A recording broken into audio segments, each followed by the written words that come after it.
வணக்கம். வேந்தரின் இளங்கதிர் காலை செய்திகளுக்காக ரேவதி. ஆர்த்தி. முதலில் தலைப்புச் செய்திகள். பெல்ஜியம் பலி எண்ணிக்கை 35ஆக அதிகரிப்பு. தாக்குதலுக்கு உலக தலைவர்கள் கடும் கண்டனம்.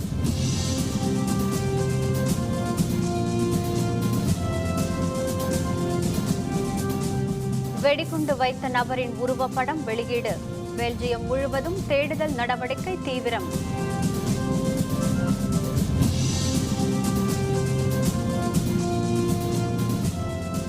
தேர்தல் பாதுகாப்பு பணியில் 19,000 துணைநிலை ராணுவத்தினர். தமிழக தலைமை தேர்தல் அலுவலர் தகவல்.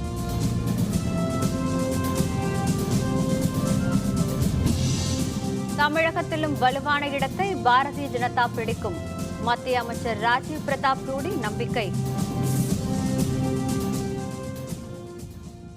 பெல்ஜியம் தலைநகர் பிரசல்ஸில் நடைபெற்ற தீவிரவாத தாக்குதலில் பலியானவர்களின் எண்ணிக்கை 35ஆக அதிகரித்துள்ளது. தீவிரவாத தாக்குதலுக்கு உலக நாடுகளின் தலைவர்கள் கண்டனம் தெரிவித்துள்ளனர். பிரசல்ஸ் நகரில் உள்ள விமான நிலையத்தில் நேற்று காலை 8 மணியளவில் அடுத்தடுத்து 2 குண்டுகள் வெடித்தன. இந்த தாக்குதலில் விமான நிலையத்தின் உள்கூரை பலத்த சேதமடைந்தது. இந்த சம்பவத்தில் 15 பேர் பலியானார்கள், 96 பேர் காயமுற்றனர். இதனைத் தொடர்ந்து மால்பிக் மெட்ரோ ரயில் நிலையத்தில் நிகழ்த்தப்பட்ட மற்றொரு வெடிகுண்டு தாக்குதலில் 20 பேர் உயிரிழந்தனர், 106 பேர் படுகாயமுற்றனர். இந்த வெடிகுண்டு சம்பவங்களை தொடர்ந்து பிரசல்ஸ் நகரில் பாதுகாப்பு பலப்படுத்தப்பட்டது, போக்குவரத்து முற்றிலும் தடை செய்யப்பட்டது. இந்த தாக்குதல் கண்மூடித்தனமானது என்றும் கோழைத்தனமானது எனவும் பெல்ஜியம் பிரதமர் சார்லஸ் மிச்சல் தெரிவித்தார். மக்கள் அமைதி காக்கும்படியும் அவர் வேண்டுகோள் விடுத்தார். Pour chacun de nous, ce 22 mars ne sera plus jamais une journée comme les autres. Les vies brisées, les blessures profondes, ces souffrances sont celles de tout notre pays. Mathilde et moi partageons votre peine. Vous qui avez perdu un proche ou qui avez été blessé par les attentats lâches et odieux d'aujourd'hui. Belgium தலைநகர் பிரசல்ஸில் நடைபெற்ற தாக்குதல்கள் கடும் கண்டனத்திற்குரியவை என தெரிவித்துள்ள பிரதமர் மோடி, தாக்குதலில் உயிரிழந்தவர்களின் குடும்பத்தினருக்கு ஆழ்ந்த இரங்கலை தெரிவித்துக் கொள்வதாக ட்விட்டர் சமூக வலைதளத்தில் குறிப்பிட்டுள்ளார். பெல்ஜியம் தாக்குதல் தொடர்பாக கியூபா தலைநகர் ஹவானாவில் பேசிய ஒபாமா, குண்டுவெடிப்பால் பாதிக்கப்பட்டுள்ள பெல்ஜியம் மக்களுக்கு தேவையான உதவிகளை அளிப்போம் என தெரிவித்தார். தாக்குதலுக்கு காரணமானவர்களுக்கு பதிலடி கொடுக்க அனைவரும் ஒன்றிணைய வேண்டும் என்றும் அவர் கேட்டுக்கொண்டார். The thoughts and the prayers of the American people are with the people of Belgium, and we stand in solidarity with them in condemning these outrageous attacks against innocent people. We will do whatever is necessary to support our friend and ally Belgium in bringing to justice those who are responsible. Brussels நகரில் நிகழ்த்தப்பட்ட தாக்குதல் ஐரோப்பிய நாடுகளுக்கு விடுக்கப்பட்டுள்ள தீவிரவாத அச்சுறுத்தல் என Britain பிரதமர் Cameron குறிப்பிட்டுள்ளார். இதேபோல் ஐநா அவை பொதுச் செயலர் பான் கி மூன், ஐரோப்பிய யூனியன் தலைவர் டொனால்ட் டஸ்க் உள்ளிட்டோரும் பெல்ஜியம் குண்டுவெடிப்பு சம்பவங்களுக்கு கடும் கண்டனம் தெரிவித்துள்ளனர். இதனிடையே நடத்தப்பட்ட தற்கொலைப்படை தாக்குதல் ஏற்கனவே திட்டமிட்ட சதி என பிரான்சைச் சேர்ந்த பிரபல செய்தி நிறுவனமான பிரான்ஸ் 24 புதிய தகவலை வெளியிட்டுள்ளது. இதுபோன்ற தாக்குதல்களை 48 மணி நேரத்தில் திட்டமிட்டிருக்க முடியாது என்றும், பாரிஸ் தாக்குதலின் மூளையாக செயல்பட்ட சலோ அப்தேசலாமை கைது செய்ததற்கு பழிவாங்கும் விதத்தில் IS தீவிரவாதிகள் முன்கூட்டியே இந்த தாக்குதல்களை நடத்த திட்டமிட்டிருக்க வாய்ப்புகள் அதிகம் என்றும் தெரிவித்துள்ளது. இதனிடையே விமான நிலையத்தில் தாக்குதல் நடத்திய தீவிரவாதிகளின் உருவப்படங்களை பெல்ஜியம் காவல்துறை வெளியிட்டுள்ளது. விமான நிலைய கேமராவில் பதிவாகியுள்ள படத்தில் 3 இளைஞர்கள் தள்ளுவண்டிகளை தள்ளிக்கொண்டு விமான நிலையத்தில் நுழைவது பதிவாகியுள்ளது. அந்த படத்தின் வலது பக்கத்தில் உள்ள நபர் தப்பி ஓடிவிட்டதாகவும் அவரை தேடும் பணி தீவிரப்படுத்தப்பட்டுள்ளதாகவும் காவல்துறையினர் தெரிவித்துள்ளனர். பெல்ஜியம் தாக்குதலில் இந்தியர்கள் யாரும் உயிரிழந்ததாக தகவல் இல்லை என பெல்ஜியத்துக்கான இந்திய தூதரக அலுவலர்கள் தெரிவித்துள்ளனர். எனினும் இந்தியாவைச் சேர்ந்த ஜெட் ஏர்வேஸ் விமான போக்குவரத்து நிறுவன பணியாளர்கள் 2 குண்டுவெடிப்பில் காயமடைந்ததாகவும் அவர்களுக்கு சிகிச்சை அளிக்கப்படுவதாகவும் அந்த நிறுவனம் தெரிவித்துள்ளது. பெல்ஜியத்தில் நடந்த குண்டுவெடிப்பு சம்பவத்தை அடுத்து இந்தியாவில் உள்ள முக்கியமான விமான நிலையங்களிலும் மெட்ரோ நிலையங்களிலும் பாதுகாப்பு மற்றும் கண்காணிப்பு ஏற்பாடுகள் அதிகரிக்கப்பட்டுள்ளன. தில்லி, மும்பை, சென்னை, பெங்களூரு, ஹைதராபாத் மற்றும் கொல்கத்தா விமான நிலையங்களில் பாதுகாப்பு ஏற்பாடுகளை தீவிரப்படுத்துமாறு மாநில அரசுகளையும் மத்திய தொழிலக பாதுகாப்பு படையினரையும் மத்திய அரசு கேட்டுக் கொண்டுள்ளது. இதேபோல் தில்லி, கொல்கத்தா, மும்பை, பெங்களூர் மெட்ரோ ரயில் நிலையங்களுக்கும் எச்சரிக்கை விடுக்கப்பட்டுள்ளது. பேரவை தேர்தல் பாதுகாப்பு பணியில் 19,800 துணைநிலை ராணுவ வீரர்கள் ஈடுபடுத்தப்படுவார்கள் என தமிழக தலைமை தேர்தல் அலுவலர் ராஜேஷ் லக்கானி தெரிவித்துள்ளார். தமிழக சட்டப்பேரவை தேர்தல் மே 16ஆம் தேதி நடைபெறுகிறது. இந்த பொதுத் தேர்தலில் 100% வாக்குப்பதிவு என்ற இலக்கை எட்ட தேர்தல் ஆணையம் பல்வேறு நடவடிக்கைகளை மேற்கொண்டுள்ளது. குறிப்பாக விடுபட்ட வாக்காளர்களை பட்டியலில் சேர்க்கவும், இறந்தவர்களின் பெயர்களை நீக்கவும் நடவடிக்கைகள் எடுக்கப்பட்டு வருகின்றன. இது தவிர முதியோர் மற்றும் ஆதரவற்றோர் இல்லங்களில் உள்ளவர்களில் வாக்காளர் பட்டியலில் இடம்பெறாதோரின் பெயர்கள் சேர்க்கப்படுகின்றன. இதற்காக வரும் 25ஆம் தேதி முதல் ஏப்ரல் 5ஆம் தேதி வரை சிறப்பு முகாம் நடத்தவும் தேர்தல் ஆணையம் திட்டமிட்டுள்ளது. தேர்தல் பாதுகாப்பு பணிக்காக 275 கம்பெனி துணைநிலை ராணுவ படைகளை தேர்தல் ஆணையம் அனுப்ப இருப்பதாகவும், துணை தேர்தல் ஆணையர்கள் விரைவில் தமிழகம் வர உள்ளதாகவும் தமிழக தலைமை தேர்தல் அலுவலர் ராஜேஷ் லக்கானி தெரிவித்துள்ளார். மத்தியில் ஆட்சியை பிடித்தது போல் தமிழகத்தில் மிக விரைவில் வலுவான இடத்தை பாரதிய ஜனதா கட்சி பிடிக்கும் என மத்திய அமைச்சர் ராஜீவ் பிரதாப் ரூடி தெரிவித்துள்ளார். சென்னை விமான நிலையத்தில் செய்தியாளர்களுடன் பேசிய அவர், பல்வேறு மாநிலங்களில் நடைபெறவுள்ள சட்டப்பேரவை தேர்தலுக்காக பாரதிய ஜனதா கட்சி முனைப்புடன் செயல்பட்டு வருவதாக தெரிவித்தார். பிரதமர் மோடி தலைமையிலான மத்திய அரசு மக்களவையில் 283 இடங்களில் வெற்றி பெற்று வலுவாக உள்ளது போல் தமிழகத்திலும் மிக விரைவில் முக்கியமான இடத்தை பிடிக்கும் என்றும் ராஜீவ் பிரதாப் ரூடி குறிப்பிட்டார். And today we have a government with a majority of 283 in the Lok Sabha.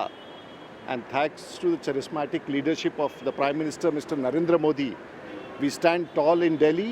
I'm sure a time will come soon when the BJP will stand very tall in the state of Tamil Nadu. தமிழக சட்டப்பேரவை தேர்தல் கூட்டணி தொடர்பாக தேமுதிக தலைவர் தன்னுடைய கருத்தை இன்று வெளியிடுவார் என எதிர்பார்க்கப்படுகிறது. தமிழக சட்டப்பேரவை தேர்தலை எதிர்கொள்ளும் நிலையில் வலுவான கூட்டணி அமைக்கும் வகையில் முயற்சியில் திமுக, பாரதிய ஜனதா மற்றும் மக்கள் நல கூட்டணி ஈடுபட்டுள்ளது. இதற்காக தேமுதிகவை கூட்டணிக்குள் கொண்டுவர இந்த கட்சிகள் பல்வேறு நடவடிக்கைகளை மேற்கொண்டுள்ளன. தனித்து போட்டி என ஏற்கனவே அறிவித்திருந்தாலும் விஜயகாந்த் ஏதாவது ஒரு கட்சியுடன் கூட்டணி அமைத்து தேர்தலை எதிர்கொள்வார் என எதிர்பார்க்கப்படுகிறது. கூட்டணி தொடர்பான முடிவை பங்குனி உத்திரமான இன்று விஜயகாந்த் அறிவிப்பார் என தேமுதிக வட்டாரங்கள் தெரிவித்துள்ளன. அவருடைய முடிவுக்காக திமுகவும் மக்கள் நல கூட்டணியினரும் காத்திருக்கின்றனர். கூட்டணி தொடர்பாக விஜயகாந்த் அறிவிப்பு எதுவும் வெளியிடாவிட்டால் தற்போதுள்ள கூட்டணி கட்சிகளுடன் களம் காண திமுக தயாராகி வருவதாக தெரிகிறது. காஷ்மீர் பனிச்சரிவில் சிக்கி உயிரிழந்த ராணுவ வீரர் விஜயகுமாரின் உடல் இன்று அவருடைய சொந்த ஊரான வல்லராமபுரத்துக்கு கொண்டு வரப்படுகிறது. உலகின் மிக உயரமான படைத்தளமான கார்கில் பகுதியில் இந்திய ராணுவத்தினர் கடும் குளிரையும் கொட்டும் பனியையும் பொருட்படுத்தாமல் காவல் பணியில் ஈடுபட்டுள்ளனர். அங்கு கடந்த மாதம் நேரிட்ட பனிச்சரிவில் சிக்கி ராணுவ வீரர்கள் 10 பேர் உயிரிழந்தனர். இதனிடையே கடந்த ஞாயிறு அன்று நேரிட்ட பனிச்சரிவில் சிக்கி உயிரிழந்த திருநெல்வேலி மாவட்டம் வல்லராமபுரத்தைச் சேர்ந்த ராணுவ வீரர் விஜயகுமாரின் உடல் மீட்கப்பட்டு தில்லிக்கு கொண்டு வரப்பட்டது. ராணுவ தலைமை தளபதி தல்பீர் சிங், சுஹாக் உள்ளிட்டோர் விஜயகுமாரின் உடலுக்கு மலர் வளையம் வைத்து அஞ்சலி செலுத்தினர். இதனைத் தொடர்ந்து ராணுவ வீரர் விஜயகுமாரின் உடல் விமானம் மூலம் திருவனந்தபுரத்துக்கு கொண்டு வரப்படுகிறது. பின்னர் அவருடைய சொந்த ஊரான வல்லராமபுரத்துக்கு கார் மூலம் கொண்டு செல்லப்படுகிறது. மும்பை தீவிரவாத தாக்குதல் வழக்கில் மூளையாக செயல்பட்ட டேவிட் ஹெட்லியிடம் காணொலி வாயிலாக இன்று மீண்டும் விசாரணை மேற்கொள்ளப்படுகிறது. அமெரிக்க சிறையிலிருந்து காணொலி வாயிலாக டேவிட் ஹெட்லியிடமிருந்து மும்பை தடா நீதிமன்ற நீதிபதி முன்பு கடந்த மாதம் வாக்குமூலம் பெறப்பட்டது. பாகிஸ்தான் உளவுத்துறையின் பல்வேறு சதி திட்டங்கள் தொடர்பான பல திடுக்கிடும் தகவல்களை ஹெட்லி தெரிவித்திருந்தார். இந்தியாவில் உள்ள அணுமின் நிலையங்களும் தாக்குதல் பட்டியலில் இடம்பெற்றிருந்ததாகவும் அவர் கூறியிருந்தார். இதனைத் தொடர்ந்து 2வது கட்டமாக இன்று விசாரணை தொடங்குகிறது. மும்பையில் உள்ள தடா சிறப்பு நீதிமன்றத்தில் காணொலி காட்சி மூலம் ஹெட்லியிடம் குறுக்கு விசாரணை மேற்கொள்ளப்படுகிறது. இதற்கான ஏற்பாடுகளை மும்பை மாநகர காவல்துறை மேற்கொண்டுள்ளது. பிரேசிலில் நடந்த தெருவோர குழந்தைகளுக்கான ஒலிம்பிக் போட்டியில் கலந்து கொண்டு பதக்கங்களை வென்ற வீரர் வீராங்கனைகளுக்கு சென்னை விமான நிலையத்தில் உற்சாக வரவேற்பு அளிக்கப்பட்டது. பிரேசிலில் தெருவோர குழந்தைகளுக்கான மினி ஒலிம்பிக் போட்டிகள் கடந்த 14ஆம் தேதி முதல் 20ஆம் தேதி வரை நடைபெற்றன. சென்னையைச் சேர்ந்த 5 பேர் பல்வேறு பிரிவுகளில் நடைபெற்ற விளையாட்டுப் போட்டிகளில் கலந்து கொண்டு தங்கம், வெள்ளி, வெண்கல பதக்கங்களை வென்றனர். 4 பதக்கங்களை ஹெப்சிபா என்பவர் வென்று சாதனை படைத்துள்ளார். பிரேசிலில் இருந்து இன்று அதிகாலை சென்னை வந்த இவர்களுக்கு விமான நிலையத்தில் உற்சாக வரவேற்பு அளிக்கப்பட்டது. விளையாட்டுப் போட்டிகளில் தெருவோர குழந்தைகளுக்கு வாய்ப்புகள் வழங்கப்பட வேண்டும் என்பதே எங்களின் எதிர்பார்ப்பு என அவர்கள் தெரிவித்தனர். ஃபஸ்ட்டு ஸ்ட்ரீட் சைல்ட் கேம்னு நான் போனேன். அதில் வந்து 100 மீட்டர் 400 ஹேர்டல்ஸு, 100ல் ஃபஸ்ட்டு, 400ல் செகண்டு, ஹேர்டல்ஸில் தேர்ட் வந்தேன். தெருவோர குழந்தைகளுக்கான ஸ்ட்ரீட் சைல்ட் கேம்ஸ்னு பிரேஸில் நடந்துச்சு. அதுக்காக தான் நாங்கள் 5 பேரும் போனோம். கேம்ஸ் மட்டும் இல்லாமல் குழந்தைகளோட உரிமைகளுக்காகவும் நாங்கள் அங்கே போயிருந்தோம். எங்களுக்கு உரிமைன்னு ஒன்று இருக்குது. ஆனால் அந்த உரிமை எங்களுக்கு யாருமே இது வரைக்கும் கொடுக்கல. தெருவோர குழந்தைகளுக்கு அந்த உரிமை எங்களுக்கு வேணும்னும் அதுக்காக நாங்கள் என்ன பண்ணணுன்றதை, எங்களுக்கு என்னென்ன தேவைன்றதை நாங்கள் அங்கே கோரிக்கையாக வச்சுருக்கோம். கூட்டணியில் திடீர் திருப்பங்கள் ஏற்படலாம். தொல் திருமாவளவன் தகவல். விவரம் விளம்பர இடைவேளைக்கு பிறகு.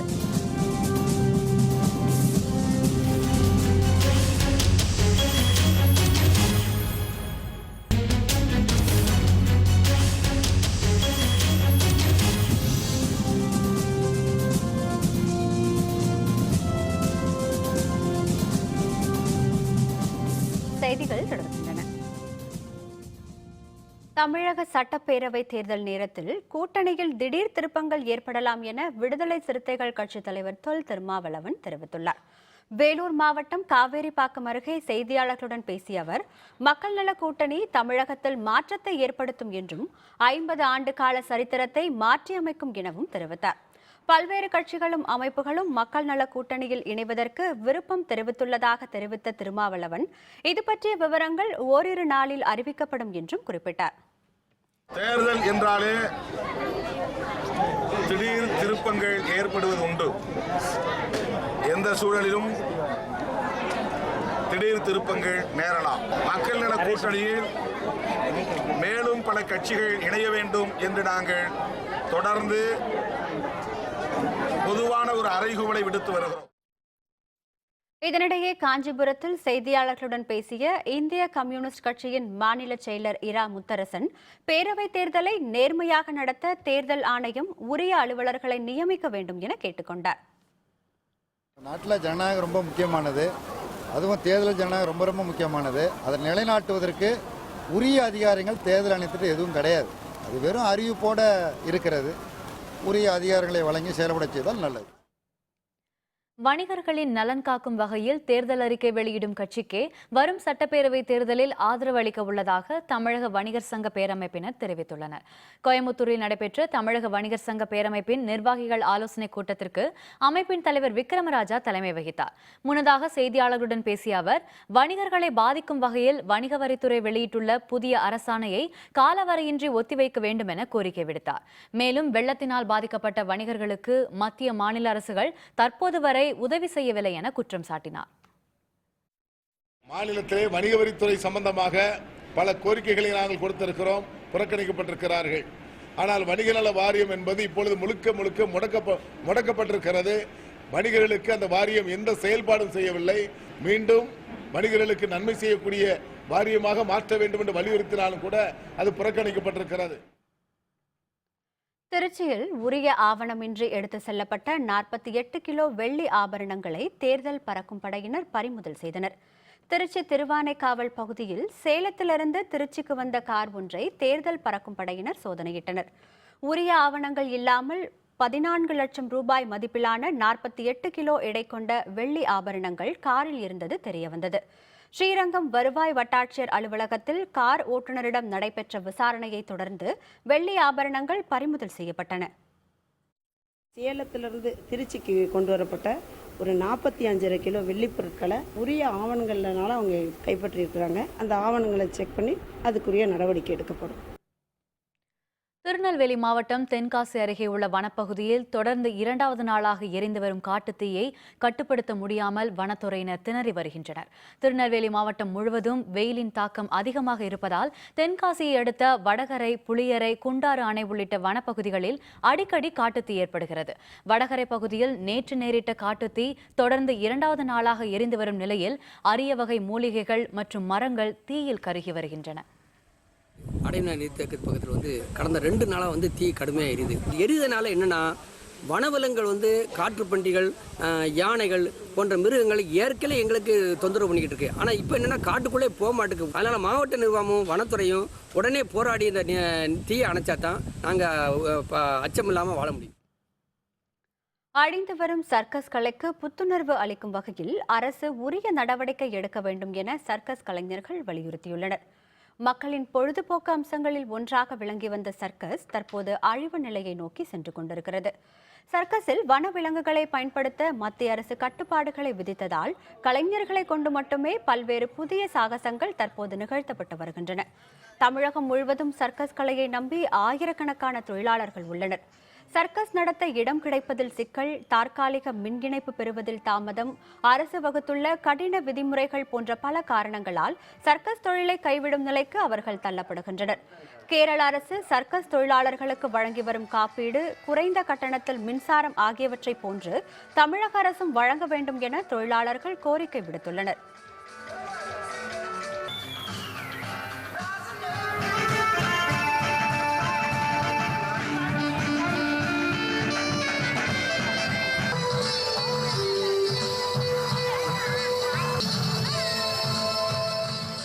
முன்னாடியெல்லாம் அனிமல்ஸ் ஒட்டகம், யானை அந்த மாதிரி அனிமல்ஸ் வச்சு சர்க்கஸ் இருக்கும். அது பார்க்குறதுக்கு ரொம்ப இன்ட்ரெஸ்ட்டாக இருக்கும். இப்போ அந்த அனிமல்ஸ் காணோம். அனிமல்ஸை பேன் பண்ணிட்டாங்கன்னு கேள்விப்பட்டேன். வச்சு பண்ணுறத அதை வச்சு நடத்துனாங்கன்னா இன்னும் நல்லாயிருக்கும். ஜனங்கள் ரொம்ப எதிர்பார்க்குறாங்க. அது மாதிரி பண்ணாங்கன்னா இன்னும் சிறப்பாக இருக்கும். சென்ட்ரலைஸ்டு கிரவுண்டு கிடைக்கிறது இல்லை. அவுட்டரில் போட்டால் மக்களுக்கு வர்றதுக்கு வசதி இல்லை. அதுதான் ஃபஸ்ட்டு ப்ராப்ளம். டைகர் லயன் மட்டும் ஒரு காலத்தில் 58 டைகர் லயன் எங்ககிட்ட இருந்தது. அதெல்லாம் இப்போ அது பிறகு யானையும் இப்போ பேன் ஆயாச்சு. ஆனாலும் இப்போ மெயில் ஃபீமேல் ஆர்டிஸ்ட்டை வச்சு நாங்கள் முடிஞ்ச அளவுக்கு நல்ல ஒரு விளையாட்டு நடத்திட்டு தான் இருக்குது. திருச்சி மலைக்கோட்டை அருள்மிகு தாயுமான சுவாமி கோவிலில் நடைபெற்ற தெப்பத் திருவிழாவில் ஏராளமான பக்தர்கள் கலந்து கொண்டு சாமி தரிசனம் செய்தனர்.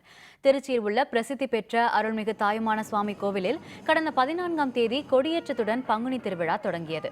முக்கிய நிகழ்வாக நேற்று நடைபெற்ற தெப்பத் திருவிழாவில் ஏராளமான மக்கள் கலந்து கொண்டனர். முன்னதாக பஞ்சமூர்த்திகளுடன் திருவீதி உலா வந்த அருள்மிகு மட்டுவார் குழலம்மை உடனாய தாயுமான சுவாமி இதனைத் தொடர்ந்து நடைபெற்ற தெப்பத் திருவிழாவில் 5 முறை தெப்பத்தை சுற்றி வந்தார்.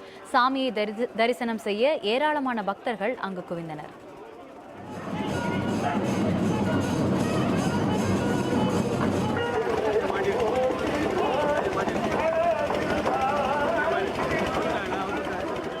இது 10ஆம் திருநாள். இன்னைக்கு தெப்பம் திருநாள்.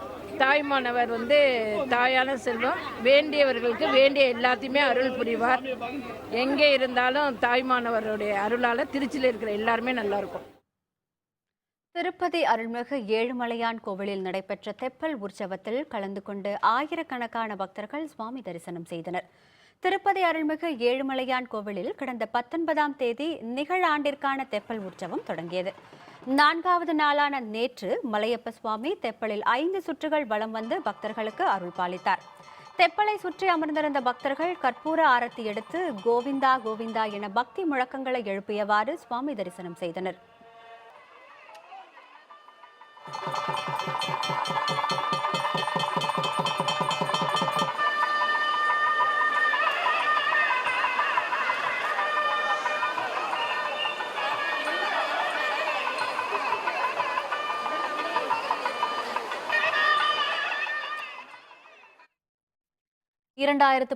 தமிழக சட்டப்பேரவை தேர்தலை சந்திக்க அரசியல் கட்சிகள் விறுவிறுப்பாக ஆயத்தமாகிக் கொண்டிருக்கின்றன.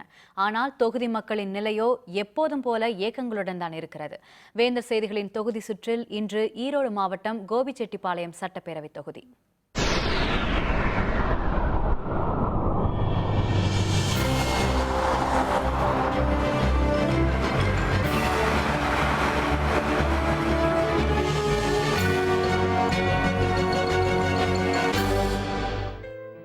ஈரோடு மாவட்டத்தில் பச்சை பசேல் வயல்வெளிகள் சூழ்ந்த பகுதி, ஒரு காலத்தில் திரைப்படத் துறையினரை கவர்ந்த பகுதி என்பது போன்ற பல்வேறு சிறப்புகளை கொண்டதுதான் கோபி எனப்படும் கோபிச்செட்டிப்பாளையம் சட்டப்பேரவை தொகுதி.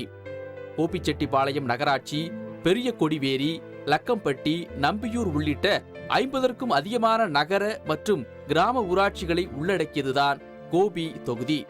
இங்கே பவானி ஆற்றை நம்பியுள்ள தடப்பள்ளி மற்றும் அரக்கன்கோட்டை கால்வாய் மூலம் பல்லாயிரம் ஏக்கர் நிலங்கள் பாசன வசதி பெறுகின்றன.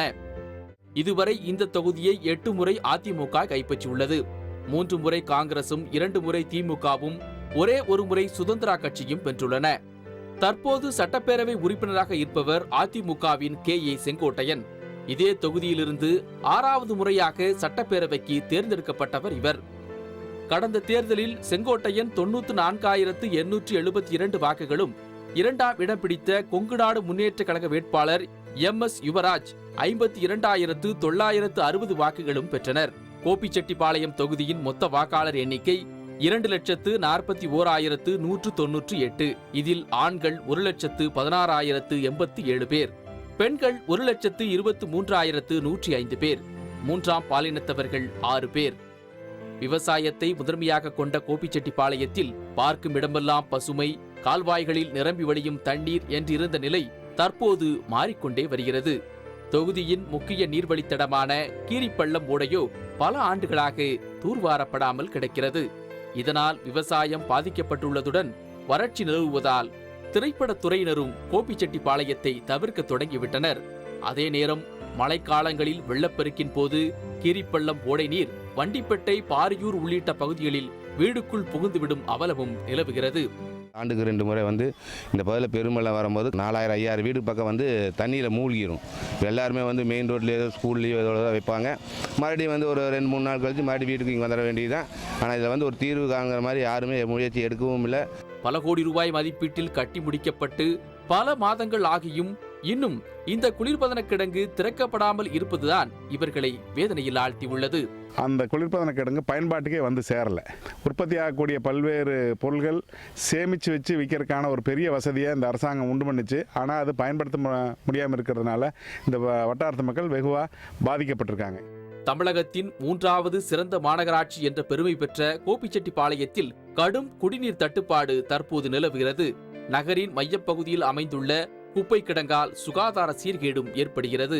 சாலை வசதி பெரும் குறையாக உள்ளதுடன் குறுகிய சாலைகளால் விபத்துக்கள் நிகழ்வது தொடர்கதையாக உள்ளது. சாலை விபத்துகள் அதிகமாக நடக்கிறதுக்கு வந்து ரோடு சாலை விரிவாக்க பணி வந்து மேற்கொள்ளணுங்க. 4 வழிச்சாலை வருது அப்படிங்கிறாங்க, பின்னால் புறவழி சாலை ஆரம்பிக்கிறேன்னு சொன்னாங்க. ஆனால் எதுவுமே வந்து பேச்சோட தான் போயிட்டு இருக்குது, எதுவும் செயல்படுத்தவே இல்லைங்க. கோபிச்செட்டிப்பாளையம் நகராட்சிக்கு சொந்தமான 209 வணிக வளாக கடைகள் பல ஆண்டுகளாக பொது ஏலத்தில் விடப்படாமல் அரசியல்வாதிகள் கையில் சிக்கியுள்ளதாக குற்றம் சாட்டும் தொகுதி மக்கள் இதனை முறைப்படுத்தினால் நகராட்சியின் நிதி வருவாய் பெருகும் என்கின்றனர். பல ஆண்டுகளாக வந்து நகராட்சி கடை ஏலத்துக்கு இது வரைக்கும் விடவே இல்லை. இது நீண்ட கால சிக்கலாக இருக்குது. இந்த ஏலம் விட இருக்கிறதனுடைய காரணமாக வந்து பல கோடி ரூபாய் அரசுக்கு வருவாய் இழப்பு ஏற்படுது. கோபிச்செட்டிப்பாளையத்தில் உள்ள அரசு மருத்துவமனை தான் தொகுதி மக்களுக்கு பெரிய மருத்துவமனை. ஆனால் இங்கு போதிய மருத்துவர்கள் இல்லை என்பதுடன் அடிப்படை வசதிகள் என்பது அறவே இல்லை. தொகுதிக்குள் அரசு கல்லூரி தொடங்கப்பட வேண்டும் என்பதும் மக்களின் எதிர்பார்ப்பாக உள்ளது. கோபி அரசு மருத்துவமனையில் பார்த்திங்கன்னா ஒரு நாளைக்கு எப்படி ஒரு 1000 to 2000 நோயாளிகள் வந்து போகிறாங்க. ஆனால் அவங்களுக்கெல்லாம் வந்து கழிப்பறை வந்து இல்லை, வசதியும் இல்லை. 5 முறை எம்எல்ஏ இருந்துக்கிறாரு திரு செங்கோட்டையன். ஆனால் அவருக்கு இது தெரியும். நாங்களும் பல முறை வந்து கோரிக்கைகள் வச்சுக்கிறோம். ஆனால் ஒரு தடவை கூட அவர் வந்து எட்டி பார்க்க கூட இல்லை. இதே போன்ற எண்ணற்ற கோரிக்கைகள் நிறைவேற்றப்படாமலேயே இருப்பது வருத்தமளிப்பதாக கூறினாலும் எதிர்காலத்தில் அவையெல்லாம் நிறைவேறும் என்ற நம்பிக்கையுடன் சட்டப்பேரவை தேர்தலை எதிர்நோக்கியுள்ளனர் கோபிச்செட்டிப்பாளையம் தொகுதி வாக்காளர்கள். தமிழகத்தின் நட்சத்திர அந்தஸ்து கொண்ட கோபி சட்டமன்ற தொகுதி என்பது ஆளுங்கட்சி தொகுதியாகவே காலங்காலமாக இருந்து வருகிறது. இருந்தபோதும் இந்த தொகுதியில் தீர்க்கப்படாத பிரச்சனைகள் பலது உண்டு. கோபி சட்டமன்ற தொகுதியை பொறுத்தவரை வருங்காலத்திலாவது விவசாயிகள் மற்றும் பொதுமக்களின் பிரச்சனைகள் தீர்க்கப்படுமா என்று எதிர்பார்ப்புடன் காத்து கிடக்கிறார்கள். வேந்தர் செய்திகளுக்காக விவசாய பூமியான கோபிச்செட்டிப்பாளையத்திலிருந்து மா. ராஜேந்திரன்.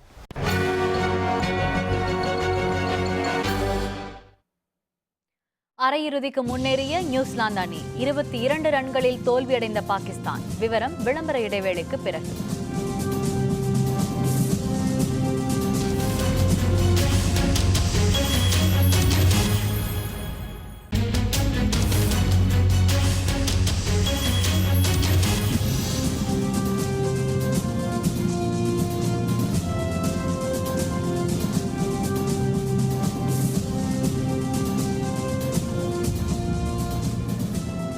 செய்திகள் தொடர்கின்றன. இனி அயலக செய்திகள்.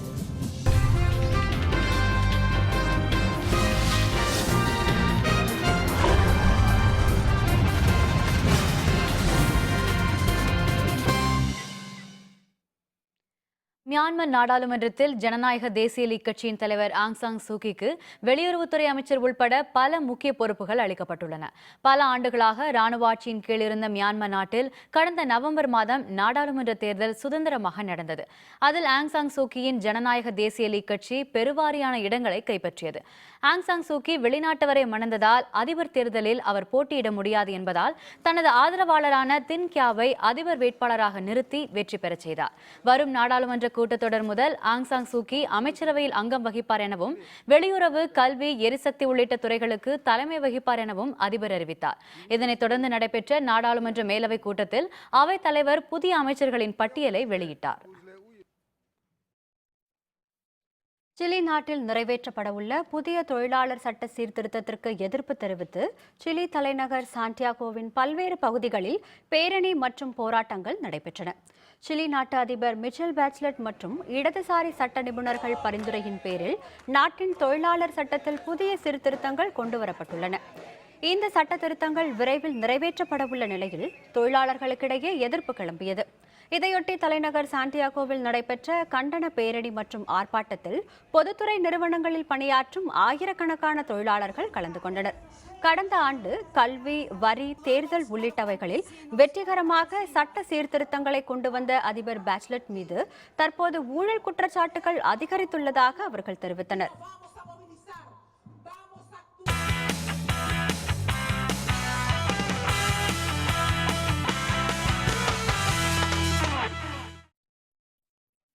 இருபது ஓவர் உலகக்கோப்பை போட்டியில் பாகிஸ்தானை வீழ்த்திய நியூசிலாந்து அணி அரையிறுதிப் போட்டிக்கு தகுதி பெற்றுள்ளது. மொஹாலியில் நடைபெற்ற போட்டியில் டாஸ் வென்ற நியூசிலாந்து பேட்டிங்கை தேர்வு செய்தது. நியூசிலாந்து அணியின் தொடக்க வீரர் கப்தில் பாகிஸ்தான் பந்துவீச்சை அனைத்து பக்கங்களிலும் சிதறடித்தார். 48 பந்துகளில் 80 ரன்கள் குவித்த கப்தில் முகமது சமி வீசிய பந்தில் விக்கெட்டை பறிகொடுத்தார். நிர்ணயிக்கப்பட்ட 20 ஓவர் முடிவில் நியூசிலாந்து 180 ரன்கள் குவித்தது. ராஸ் டெய்லர் 36 ரன்களுடனும் எலியாட் 1 ரன் எடுத்தும் ஆட்டமிழக்காமல் இருந்தனர். பாகிஸ்தான் தரப்பில் சம்மி, அப்ரிடி ஆகியோர் தலா 2 விக்கெட்டுகளை வீழ்த்தினர். இதனைத் தொடர்ந்து 181 ரன்கள் என்ற வெற்றி இலக்குடன் பாகிஸ்தான் களமிறங்கியது. அதிரடியாக விளையாடிய ஷார்லிஸ் 25 பந்துகளில் 47 ரன்கள் விளாசி கப்திலிடம் கேட்ச் கொடுத்து ஆட்டமிழந்தார். அப்ரிடி 9 பந்துகளை எதிர்கொண்டு 19 ரன்கள் எடுத்து பெவிலியனுக்கு திரும்பினார். 20 ஓவர்களில் 5 விக்கெட்டுகளை இழந்து 158 ரன்கள் மட்டுமே எடுத்த பாகிஸ்தான் 22 ரன்களில் தோல்வியடைந்தது. 80 ரன்கள் குவித்த நியூசிலாந்து அணியின் கப்தில் ஆட்ட நாயகனாக தேர்வு செய்யப்பட்டார். பங்கேற்ற 3 போட்டிகளிலும் வெற்றி பெற்ற நியூசிலாந்து குரூப் 2விலிருந்து முதலாவது அணியாக அரையிறுதிக்கு தகுதி பெற்றுள்ளது. 20 ஓவர் உலகக்கோப்பை கிரிக்கெட் தொடர் சூப்பர் 10 சுற்றில் இன்று 24 மற்றும் 25வது லீக் போட்டிகள் நடைபெறவுள்ளன. தில்லி ஃபெரோஷா கோட்லா திடலில் பிற்பகல் 3 மணிக்கு தொடங்கும் 24வது லீக் போட்டியில் இங்கிலாந்து அணி ஆப்கானிஸ்தான் அணியுடன் மோதுகிறது. பெங்களூரு சின்னசாமி திடலில் இரவு 7:30 மணிக்கு தொடங்கவுள்ள 25வது லீக் போட்டியில் இந்தியா வங்கதேச அணியை எதிர்கொள்கிறது. இதில் வெற்றி பெற்றால் குரூப் 2வில் உள்ள அணிகளின் புள்ளி பட்டியலில் இந்தியா 2வது இடத்திற்கு முன்னேறும். மீண்டும் தலைப்புச் செய்திகள். பெல்ஜியம் பலி எண்ணிக்கை 35ஆக அதிகரிப்பு. தாக்குதலுக்கு உலக தலைவர்கள் கடும் கண்டனம். வெடிகுண்டு வைத்த நபரின் உருவப்படம் வெளியீடு. பெல்ஜியம் முழுவதும் தேடுதல் நடவடிக்கை தீவிரம். தேர்தல் பாதுகாப்பு பணியில் 19,000 துணைநிலை ராணுவத்தினர். தமிழக தலைமை தேர்தல் அலுவலர் தகவல். தமிழகத்திலும் வலுவான இடத்தை பாரதிய ஜனதா பிடிக்கும். மத்திய அமைச்சர் ராஜீவ் பிரதாப் ரூடி நம்பிக்கை. இத்துடன் வேந்தரின் இளங்கதிர் காலை செய்திகள் நிறைவடைந்தன. மீண்டும் பகல் 1:30 மணிக்கு உச்சிவேளை பகல் செய்திகளில் சந்திப்போம். வணக்கம்.